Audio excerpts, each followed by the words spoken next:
Good evening, dear Professor Alexandra. I have to talk about my experience about the topics, the all the things that we have to put in practice when we teach English. And as educational practitioners, we make sense of our context, our purpose, our principles, and our ethics. We grapple with the complexities of real-life classroom, confounded by those experiences that challenge or contradicts our expectations. But teaching is an intellectually engaged activity, and as such, we relish this challenge and the potential for rediscovering and reinvention that they present. We celebrate that a little bit of ourselves which isn't quite sure what kind of teacher we will be when we grow up, and the youthful hope that this uncertainty brings. So we are in a state of constant being and becoming. But we do not do this in isolation. There is a context that surrounds us. We have entered a career of public service, and such a commitment involves recognition that we do is a public good over the purposes, extents, scope, and legitimate outcomes of education that shapes expectations of teachers and of teaching, which surround education in an overview of some key ideologies when we talk about a particular reality. In this case, schooling and education. In the context of education, we have to take into account a set of principles and beliefs. It starts with a fundamental sense of what education is, for the purposes it should serve, and from this stem a whole range of implications about the relationship between learning and teaching. The nature of curriculum and appropriate pedagogy, the range and functions of assessment, the rules and rituals of the classroom in the very structure of the school system. All these notions begin with an ideology, a sense of what schooling is, education tending to be situated amongst the conflict between the traditionalists and progressives. These are two perspectives which have tussled for dominance in the last century, and practice can be typified. Traditionalists on education tend to allude of what is to be a teacher and what is to be a learner. You have a difference here. That the teacher should be an unchallenged authority figure, something that surfaces across two key dimensions.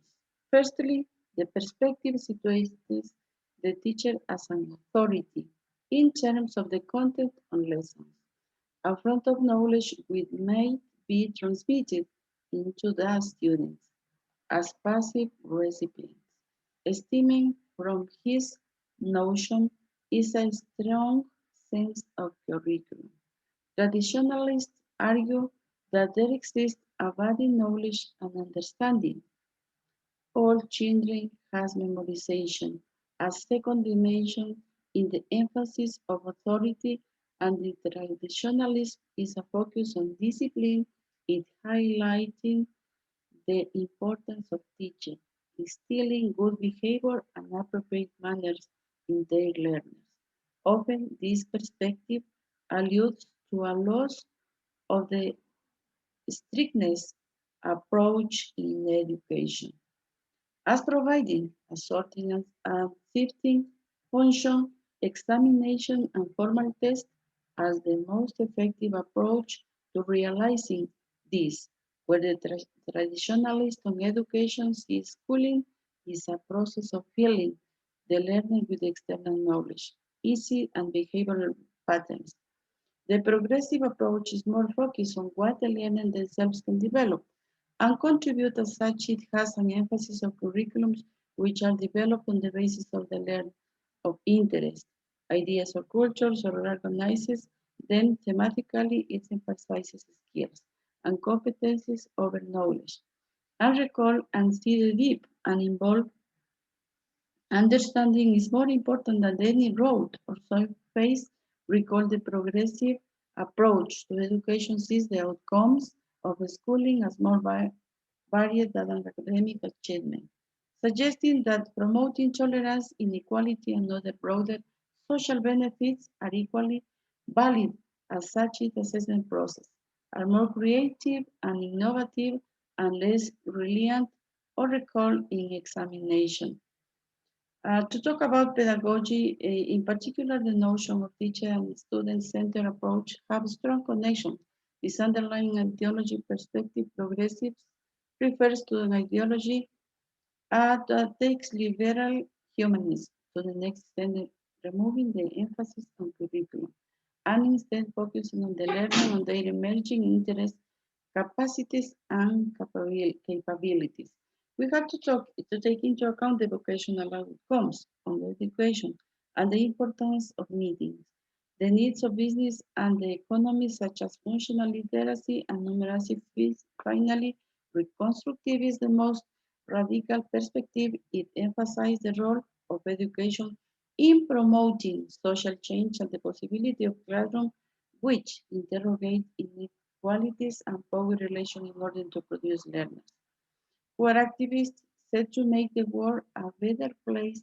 There are then a range of educational ideologies, each bringing a different emphasis to the purpose of education and each constructing the role of the teacher in a different way, and the teacher in the process of discovery and rediscovery navigates them as they occur in both overt or subtle ways. We're consciously and unconsciously encountering, accepting, and rejecting them in our daily practices. The challenge now remains to render this ever in order to better understand what do we do in the classroom.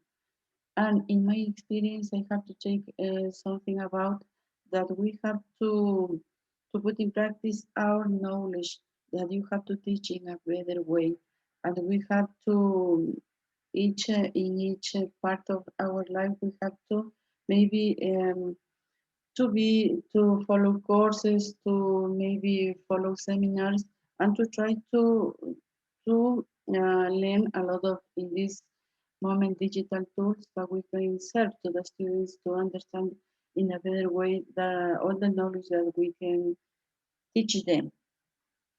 And also we have to do a lot of when we have to teach any lesson, any unit, we have to make objectives that the students have to, at the end of all the unit, the students have to be capable or able to understand all the grammar, all the vocabulary that we as teachers um, teach us.